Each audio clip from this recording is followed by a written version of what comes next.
So, today we are going to talk about the topic of desirelessness, as was explained by Nisargadatta Maharaj. And I'm going to read a couple of lines from his book, I Am That. So, here the questioner is talking about having memory of wonderful experiences. He has had some experience which is liberating, and now he wants the experience back, right? To which Maharaj says, he says, I'll just read this out. Because you want them back, the experiences, you cannot have them. The state of craving for anything blocks all deeper experience. Nothing of value can happen to a mind which knows exactly what it wants, for nothing the mind can visualize and want is of much value. So, isn't this our experience? When we run after small pleasures, okay, let me have a smoke, let me have a drink. Now, again, we are not saying that these things are good or bad. We are not evaluating them from that viewpoint. We accept that these things happen. Even Nisargadatta Maharaj used to smoke. But what he says is that chasing after small pleasures or wanting to repeat an experience also causes suffering. Say you had an experience, an amazing experience where you experienced oneness with the universe, let's say. But the experience will never last because we are living in duality where everything is temporary and transitionary. But that experience was so intense, so powerful, and so blissful that you want it back. Now, that wanting itself prevents one from experiencing the bliss. So, the questioner is hung up on this part, that how to have the experience back. And what Maharaj is trying to convey to him is that look beyond experiences. Look at the background, the consciousness in which all of these experiences are manifesting. So he says, if you want the best, the highest happiness, the greatest freedom, desirelessness is the highest bliss. When we are running after limited goals, we run because we consider ourselves to be limited entity. We think that we are just this mind body organism which is going to fade one day. So let me have this. Okay, let me seize the moment. And if you want to have a pleasure in the moment, take it. That's not a problem. The problem is thinking about repeating the same pleasure. And because of that, creating suffering in your mind. If you want to have a drink, enjoy it, and get it over with, like finish it, right? But you're thinking that, okay, once I will finish this work, and maybe once I will achieve so and so task, and then I will have drink, or maybe throw a party, or do this or do that. That is just the mind which is going or running off to an imaginary future, and just it is just contemplating the level of bliss which one will experience. So that is something which is unreal. And Nisargadatta Maharaj also says that, in this book, the questioner asks him, he asks that, I want to fulfill my desires, but I don't have the energy to do that. So what should I do? And to which Maharaj says that, if your desires are truly selfless, then you will have unlimited energy to pursue them. But if the desires are for personal fulfillment, right? You will be able to achieve them, but it will require a lot of effort.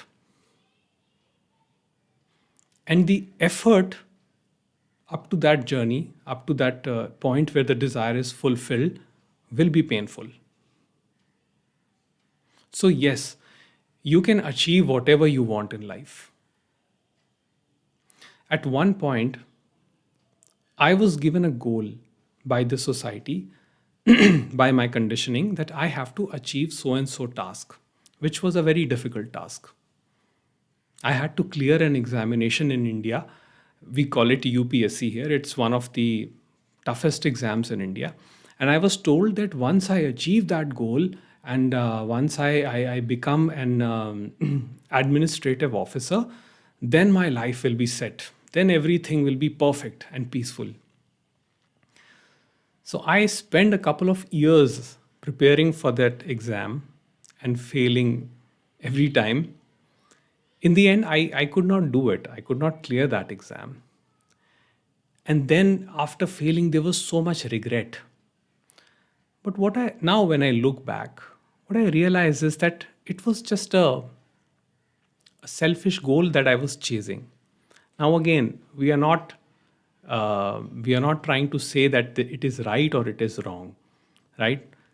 What I'm saying is that if you want, like if as was in my case, if my thought was that I want to become an administrative officer to do good to the society, then the power of the universe would have been with me. But my motive were completely selfish. And most people fail in in that exam because most of them are thinking selfishly because they want power, they want prestige for themselves. What we don't understand is that all these things are just byproducts which come, but chasing them, that becomes suffering. So, Maharaj says here, I will read it. He says, only God's energy is infinite because he wants nothing for himself. Be like him, and all your desires will be fulfilled. The higher your aim and vaster your desires, the more energy you will have for their fulfillment. Desire the good of all, and the universe will work with you. But if you want your own pleasure, you must earn it the hard way. Before desiring, deserve. So, as Jiddu Krishnamurti would say, what at the end of it? Look at your desires right now, whatever it is, you know, achieving a certain position, doing well in something, all those things. What eventually is it leading to? Is it building the character? Is it helping you achieve stability in life, or are you just running on a hamster wheel? If your desires are selfish, what you will notice is that you are just like you're just running on a hamster wheel. You are in an endless chase, and you don't know how to put a stop to it because you don't know what is your final destination.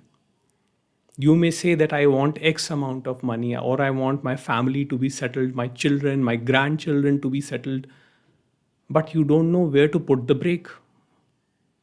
You don't know where your responsibilities end and where you have to relieve yourself from the responsibilities and give charge to other people. You are taking too much on yourself because your motive is completely selfish. Nothing right or wrong about it. It happens. But your desires when your desires become universal, that is when you're not just thinking about yourself but thinking about others as well, then the power of the universe will be with you. You can do so much through your art, through your writing, through anything you want, you can spread so much joy in people's life. And the strength will come for that. Take the step and the strength will come. But if you are just thinking about securing yourself, if you're just trying to find a secure, oh, let me earn this much money so that in my old age I am secure, so that if I have a problem, I have money to take care of myself. Oh boy, that's a very poor way to live. You may accumulate a lot, but none of it will be useful. And we all know what's going to be the end.